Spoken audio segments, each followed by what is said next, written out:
Appreciate you joining us on this Monday after the NFL draft, where you can give us a phone call at 301-230-0980.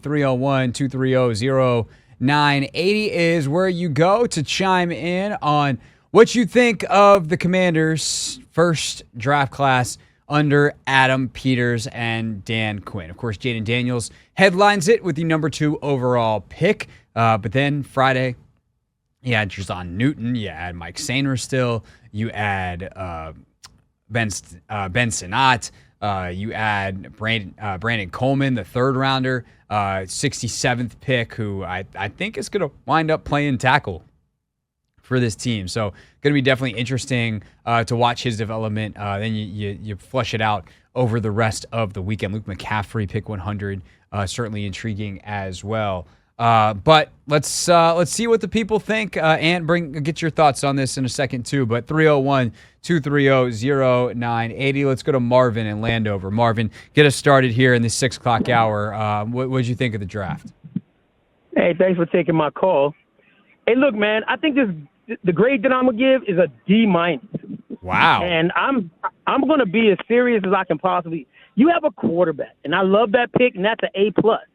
But everything then should be hell-bent on making sure that this guy has the best chance to survive.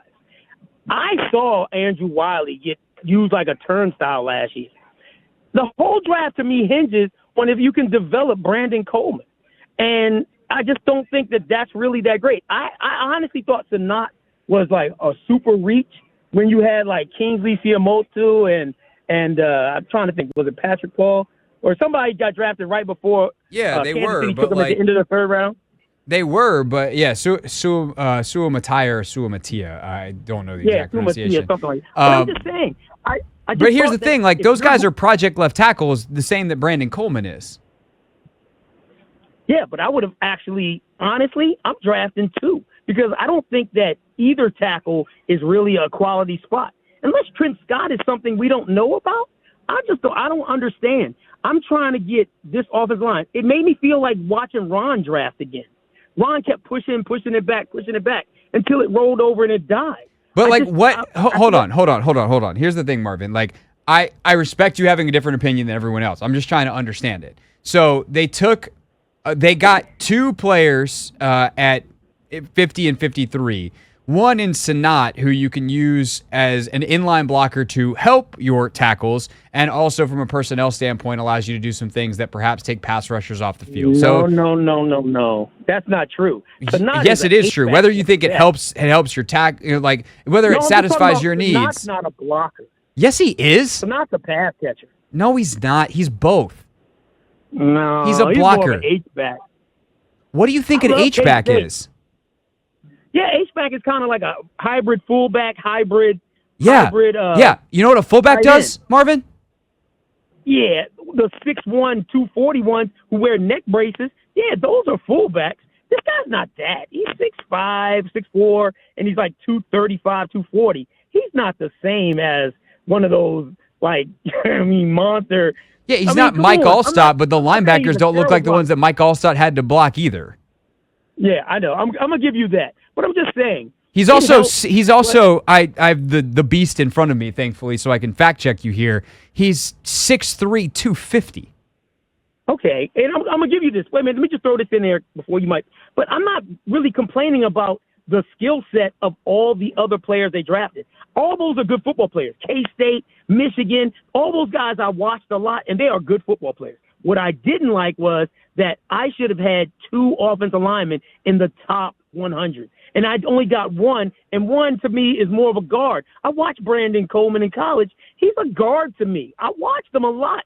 TCU played in the championship game last year, and I was like, and I'm an offensive lineman at heart. What position? At heart? Oh, that's cute. That's cute, Marvin. Because you want to know what position he played last year in 2022? Tackle. Yeah. He played tackle. But I think I don't see him as a tackle. I see him as a guard. I'm just saying. I understand. You're saying at heart you want to make it. I'm just serious. I'm just saying. I just understand that this guy looks like a guard more to me. Just like I said about Cosme. I was saying that about Cosme. I said he looks more like a guard to me. I said he looks like a guard. Well, yeah, because he and Cosme are different. Like Coleman's built like a tackle. He's bigger. He's definitely bigger. He's bigger, Okay, and he so doesn't he have a has the soft size. shoulder like Cosme did. Like, he plays a lot better in space. I mean, he's probably a little bit better athlete. I mean, I'm not like. See, the problem is, I like Coleman as a football player too.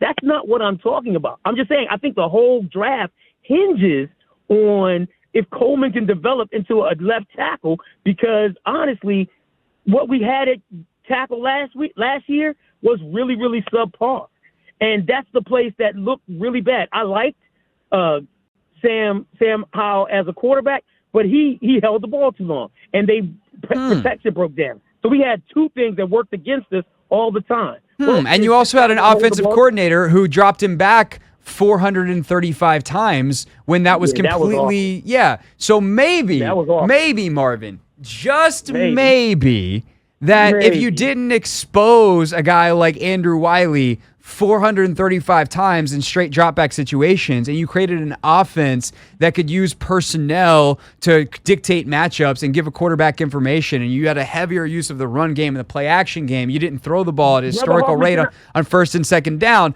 maybe a guy who's still graded out as a middle-of-the-road tackle in Andrew Wiley per PFF, which is good of a grade as we have publicly, maybe he wouldn't give up as many sacks. Maybe if you actually use your scheme to set up a guy to succeed, that you could win with him. Like, I don't know, the Chiefs did when he was a Super Bowl champion at right tackle. I just want to throw this out there really fast. Okay. Sooner or later, every time you play football, there's going to be known downs. 3rd and 1, 4th and 1, 3rd and 9, 3rd and 10. There's going to be downs where it's mono a mono. It's about, you know what's coming. Now you have to execute. And I don't see that in Wiley. I know that he got exposed last year by a bad coordinator and everything like that. But sooner or later, those plays happen, and you can't deny that they. You're not wrong, Marvin. And I've enjoyed this conversation. Is why I've kept you on the phone for so long. We're having a little fun going back and forth here. But to be clear, like, I'm enjoying this, and I think you are too. Here's what I would tell you: is that what you're saying is 100% true. And if you can draft guys who can anchor your line, where it's Trent Williams out there at its very best version, and you literally don't have to think about it, that's great. I think saying that they could have gotten that in Kingsley Suamataia or Patrick Paul or any of the guys that were on the board for them is overstating, or at the very best is like a best case scenario. And that best case scenario is just as true for Brandon Coleman. Yeah, I think all of them kind of, but I like Suamataia. I really like. So you're taking like your that's the thing. It's like players they like. Yeah, I like Suamataia. Yeah, so but here, what if I told you this? What if I told you that Washington didn't have him on the board? I don't know this to be true. I know the fact that I'm about to share to be true. I don't know how Washington interpreted this. But what if I told you Washington didn't have him on the board because he couldn't handle being in Oregon? He was too homesick and felt like he needed to be closer to home, and that took him off the board. That's why he transferred from Oregon back to Utah. That's not like a fake thing. But a lot of people in this world get homesick. A lot of people want to be home for a while. I mean, you have to grow up. That's the whole point. Okay, but if I'm drafting you in the second round, I don't have time for you to grow up. I need you to be grown right now, and that's the thing. I'm talking about. All right, Marvin, I gotta run because we are now up against the clock here for the segment. But like, this is why I tend to go on draft day. Like, the only people I'm gonna kill on the day after the draft are people like Atlanta who do absolutely insane things that are totally unjustifiable based off of roster construction when you look at what it takes to win in this league. As long as you don't take a guy that everyone else has as an undrafted free agent first, like, people are going to disagree between rounds 2 and 5 on who's good and who's not. And ultimately, the reason I like Washington's draft is because they bet on good people. They bet on guys that were team captains, leaders, play on the tape with physical toughness, and there's some times that a guy like Suamataia does, and there's some times that he doesn't. There is never a time that Brandon Coleman doesn't show that physical maturity and finish and nastiness and all the stuff that you like when you watch his tape. And that's the thing that you have to understand when you're doing if you want to be amateur scout, that's fine. Ultimately, all of us, like, I get paid to host a radio show. I don't get paid to scout. I guess they're kind of one and the same. But at the end of the day, The people that are paid to do this by the teams are trying to build their team.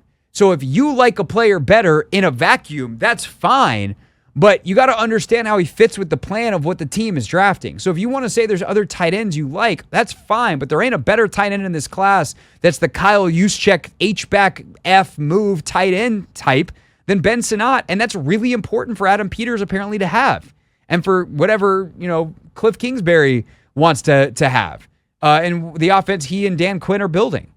And so that's why I just disagree with Marvin. Like, he can have his opinion, and we're going back and forth. And, I think it's funny sometimes when I push back on things that I disagree with. It's like, why don't you let people have their opinions? I did.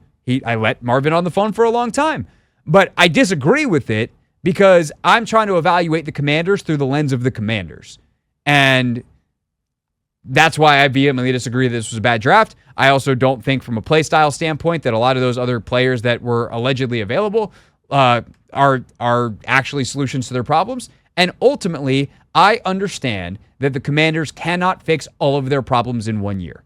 And the idea that, they didn't fix the O-line, it's not set for the entire Jaden Daniels decade. Yeah, no kidding, because they had to use the number 2 pick on Jaden Daniels. And they didn't have another first rounder. And trading back up would have been really expensive. And they didn't have a partner to do it with. They tried.